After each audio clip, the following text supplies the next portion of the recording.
이번 강좌는 2차 방정식의 근을 판별하는 방법, 근을 판단하는 방법, 어떻게 되는 건가? 자, 그것을 우리가 하려면 일단 근의 공식에 대한 이야기를 좀 해야 되는데, 우리 구조적인 형태만 한번 살펴보고 갈게요. 중학교 때 x제곱 마이너스 2x 마이너스 3 이퀄 투 제로라는 방정식에서 x를 구할 때 어떻게 해서 구했었나요? 근의 공식을 모르는 상황에서 어떻게 썼냐면 주어진 식을 완전 제곱식 형태로 바꿨었어요. 그죠? 그래서 완전 제곱식 형태로 바꿔주게 되면 여기에 플러스 1이 있으면 되고 없던 플러스 1이 들어왔으니까 1 빼줘야 되겠죠. 그래서 식을 정리하면 x-1의 제곱 이퀄 투 4다. 그래서 x-1은 플러스 마이너스 2가 되는 거니까 최종적으로 x는 3이나 마이너스 1이다. 이렇게 얘기를 했었어요. 그래서 그 과정에 나타나 있는 방식을 이용을 해서 근의 공식을 유도를 했는데, 여기서는 결과만 보도록 하겠습니다. 중학교 때 유도했었으니까. 자, ax제곱 플러스 bx 플러스 c 이퀄 투 제로라는 2차 방정식을 주겠습니다. 그랬을 때 x는 어떻게 구하느냐면 x는 2a분의 마이너스 b 플러스 마이너스 루트 b제곱 마이너스 4ac다. 이렇게 썼었습니다. 기억이 납니까? 기억이 나야죠. 이거 기본적인 거니까. 자, 또 ax제곱 플러스 여기 있는 b가 짝수의 꼴로 표시가 되어지는 경우도 있죠. 2b-라고 합시다. 플러스 c 이퀄 투 제로. 이렇게 되어지게 되면 이때는 형식이 조금 바뀌어요. 2b-가 여기 들어가고 여기 들어가게 되니까 결국 4, 여기 2 있고 여기 2 나오고 그래서 2하고 없어지죠. 그래서 식은 마이너스 b- 플러스 마이너스 루트 b-의 제곱 마이너스 ac 그리고 분모는 a 이렇게 되어지게 됩니다. 그래서 우리가 근의 공식을 이렇게 두 가지로 나눠 가지고서 공부를 했었어요.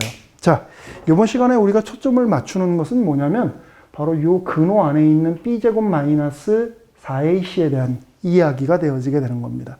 이 안에 있는 이 값이 어떤 값이냐에 따라서 서로 다른 실근이 될 수도 있고 아니면 서로 같은 실근이 될 수도 있고 아니면 중학교 때는 다루지 않았던 허근이라고 하는 것도 될 수도 있는 겁니다. 그러니까 이렇게 구분을 짓겠습니다. 현재 지금 여기에서 우리 b제곱 마이너스 4ac를 근을 판별을 하는 데 있어서 아주 중요한 역할을 한다 그랬습니다. 얘가 판별식이라 그래요. 영어로 discriminant. 그래서 D라고 얘기를 합니다. 또는 짝수인 경우는 얘를 이용합니다. B-의 제곱 마이너스 AC를 4분의 D라고 써서 얘들을 이제 앞으로 판별식이라는 말로 아주 징그럽게 많이 이용을 하게 될 거예요. 그래서 조금 전에 우리 얘기했던 대로 근호 안에 있는 값, 즉 D죠. 또는 4분의 D입니다. 첫 번째, 이 D가 0보다 크다. 또는 4분의 D가 0보다 크다. 이렇게 되어지는 경우. 그렇게 되면 그냥 실수가 되는 거죠. 무리수. 그죠? 그러니까 이때는 서로 다른 두 개의 실근을 갖는다. 뭐가? 이 방정식이. 이렇게 되어진다. 그 다음 두 번째, 만일에 판별식이 0이다. 또는 4분의 D가 0이 되어지는 경우는 서로 같은 두 개의 실근이 만들어지게 돼요. 같은 두 개의 실근이니까 근이 중복된 거죠. 그래서 우리는 중근이라고 한다라고 얘기를 했습니다. 자, 그 다음 중학교 때 배우지 않았던 게 이제 나옵니다. 세 번째, 만일에 판별식이 0보다 작은 경우는 어떻게 될 거냐. 그러니까 근호 안에 있는 값이 음수예요. 이게 음수가 되어져 버리게 되면 루트 얼마 곱하기 i의 꼴로 되어지는 거죠. 그죠? 그러니까 얘는 이렇게 되면 서로 다른 두 개의 허근을 갖게 되는 겁니다. 이렇게. 그래서 우리가 판별식이 어떤 부호를 갖느냐에 따라서 또는 어떤 값을 갖느냐에 따라서 이렇게 구분을 짓게 될 텐데 앞으로 우리가 2차 방정식을 해결을 할 때에 2차 방정식이면 당연히 근이 두 개겠죠. 근데 그 두 개의 근이 실근이냐 중근이냐 허근이냐를 미리 알고 푸는 것과 그 근의 형태가 어떤 꼴인지 모르는 상태에서 마구잡이로 풀어나가는 것은 큰 차이가 있다고 봅니다. 그래서 사전에 미리미리 판단하는 방법을 알아두면 유리하겠죠. 자, 근데 여기에서 우리 주의할 점이 하나가 있어요. 어떤 점을 주의를 해야 되느냐? 자, 주의점에서는 우리 이런 예문을 한번 좀 들어볼게요. x제곱 마이너스 2ix 마이너스 2 이퀄 투 제로라는 2차 방정식을 한번 좀 생각을 해봅시다. 그러니까 이거에 대한 근은 뭘까? 자, 이거에 대한 근은 어떤 모습일까? 그 조금 전에 우리 얘기했던 대로 근을 판별을 하려면 이렇게 판별식을 이용하면 된다라고 얘기를 했습니다. 그죠? 그러니까 판별식을 이용을 해가지고서 여기 지금 짝수의 꼴이네요. 짝수의 꼴이니까 이 방식 이용하면 되겠죠. 그러면 자, 4분의 d는 i제곱 플러스 2가 되어지겠다. 그죠? 그럼 계산하니까 얼마야? 1이네. 양수가 되어져 버리네요. 그러면 판별식이 0보다 크면 서로 다른 두 개의 실근을 갖는데요. 서로 다른 두 개의 실근을 갖는다. 이렇게 결론을 내려야 될까요? 실제로 우리가 이 식을 풀어보면 자, 풀어보면 x는 i 플러스 1이라고 나오게 됩니다. i 플러스 마이너스 1이 나와야 되겠죠? 요렇게. 그럼 이건 뭐야? 이거는 허근이에요. 그렇게 되면 우리가 조금 전에 여기서 판별식을 통해 가지고 판단했던 이게 의미 없는 게 돼버리는 거죠. 그렇죠? 이게 지금 의미가 없어져 버리게 돼요. 그럼 이거 어떻게 되는 걸까? 자, 우리가 앞으로 판별식을 얘기를 할 때, 판별식을 적용할 때 주의할 점이 뭐냐면 바로 2차 식에 대한 개수가 반드시 실수일 때에만 판별식이 의미를 갖게 됩니다. 그래서 이렇게 판별식을 적용하는 건 좋은데 반드시 이 개수들 A, B, C가 반드시 실수라는 조건 하에 이게 실수여야만 하는 겁니다. 실수일 때에만 판별식의 꼴을 가지고서 근을 판단하는 게 의미가 있다. 자, 이 사실 상당히 중요한 사실입니다. 그러니까 정확하게 잘 알고 넘어가야 되겠습니다. 자, 그러면 이제 판별식을 통해 가지고서 실제로 근을 판별하는 예문을 간단한 거 한번 좀 들어볼까요? 자, 예를 들어서 이런 2차 방정식을 한번 준비해 봤어요. x제곱 마이너스 6x 플러스 k 이퀄 투 제로라는 방정식을 준비해 봤습니다. 자, 얘는 k의 값에 따라서 근의 형태가 바뀌겠죠. 그죠? 자, 실수 k에 따르는 근을 한번 좀 판별을 해보자. 그러니까 실근이냐, 중근이냐, 허근이냐에 대한 구분을 한번 좀 해보도록 합시다. 그러면 근을 판별하는 거니까 일단 제일 먼저 우리가 해야 될 일은 판별식을 체크를 해봐야 되겠다. 자, 그러면 판별식부터 짝수니까 4분의 d는 절반의 제곱 9 그리고 마이너스 k 이렇게 되어지겠다. 자, 판별식이 9 마이너스 k로 나왔어요. 그러면 자, 첫 번째 주어진 이 식이 서로 다른 두 개의 실근을 가질 때는 어떤 경우냐? 서로 다른 두 개의 실근을 가지려면 판별식이 4분의 d가 0보다 커야 됩니다. 그렇죠? 이게 0보다 큰 거니까 따라서 k는 9보다 작으면 되는 거네. 그러니까 k의 값이 9보다 작으면 얘는 서로 다른 두 개의 실근을 갖는다. 자, 같은 방식으로 만일에 얘가 중근을 가져야 된다. 중근을 가지려면 판별식이 제로가 되면 된다 그랬습니다. 그죠? 이게 제로가 되어지는 거니까 k가 9가 되어지면 되는 거네. 그쵸? 그 다음 세 번째. 얘가 서로 다른 두 개의 허근. 두 허근을 가지려고 하면 어떻게 되면 될까? 판별식이 0보다 작으면 된다 그랬죠. 그러니까 4분의 d가 0보다 작으면 되겠다. 그래서 여기서 k의 값을 구하면 k는 9보다 크다. 이런 결과가 만들어지게 되겠네요. 됐습니까?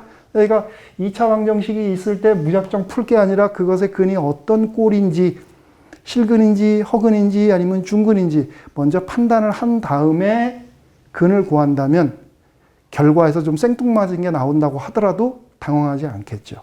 그렇죠? 자, 약간 응용된 문제 한번 좀 볼까요?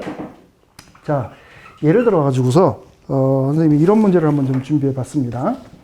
자, ABC는 삼각형의 세 변의 길이입니다.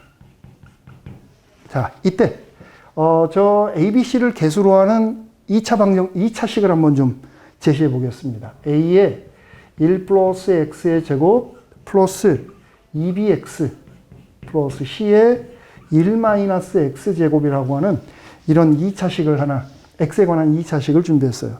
자, 이때 얘가 X에 관해서 완전 제곱식이 된다면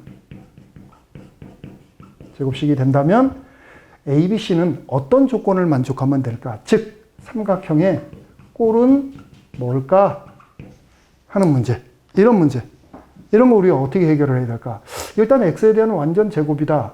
그러면 얘를 방정식으로 놨을 때 얘가 중근을 갖는구나 라는 것까지 생각이 미쳐야 되겠죠. 그죠? 자, 그러면 이렇게 봅시다. 일단은 식의 구조를 정확하게 파악하기 위해서 X에 대해서 내림차순으로 정리할게요. X에 대한 식으로 본다 그랬으니까. 그러면 여기 AX제곱이 있고 CX제곱이 있으니까 A-C의 X제곱 그리고 X항 그리고 나머지 상수항 이렇게 적어주면 되겠네. 자, 얘를 방정식에 꼴로 놓고 보는 거예요. 이렇게 놓아주면 얘가 완전 제곱식이라고 했으니까 얘는 중근을 가질 때 상황을 우리가 체크를 해보면 되는 거죠. 중근을 가질 때 상황. 맞습니까? 자, 그러면 얘가 중근을 가지려고 한다 그러면 이것의 판별식을 생각을 했을 때 짝수니까 4분의 D는 여기서 B제곱 마이너스 A 마이너스 C A 플러스 C 이렇게 되어지겠다. 그죠? 얘가 제로가 되어지면 되는 겁니다. 중근을 가질 때는 이렇다라고 얘기를 했으니까. 됐죠?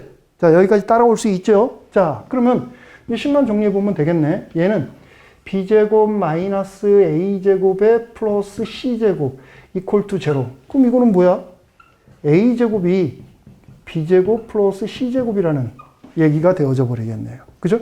이게 통상적으로 도형과 연관된 것들은 삼각형의 꼴을 물어보는 도형과 연관된 거 이런 것들은 통상 보면 세 가지 중에 하나예요. 이등변 삼각형이냐 정삼각형이냐 직각삼각형이냐. 그러니까 여기서는 지금 보니까 피타고라스 정리를 만족을 하네요. 그죠? 그러니까 얘는 A를 빗변으로 하는 직각삼각형이다라고 이렇게 결론을 내려주면 되는 거죠. 됐습니까? 이렇게 우리가 판별식을 이용을 하니까 도형과 연관된 이런 것들도 뭐 어렵지 않게 체크를 할 수가 있겠네요. 자, 이렇게 우리가 판별식을 이용을 해가지고서 2차 방정식을 이끌어 나갈 때에 중요한 거는 사실 허그는 별 의미가 없어요. 우리가 사용하는 숫자의 범위가 실수죠. 그러니까 별 의미가 없는데 이 실수일 때, 즉 근이 실근일 때가 참 중요한데 그 실근들 중에서도 이런 것들은 우리가 이제 정리를 하고 넘어가야 됩니다.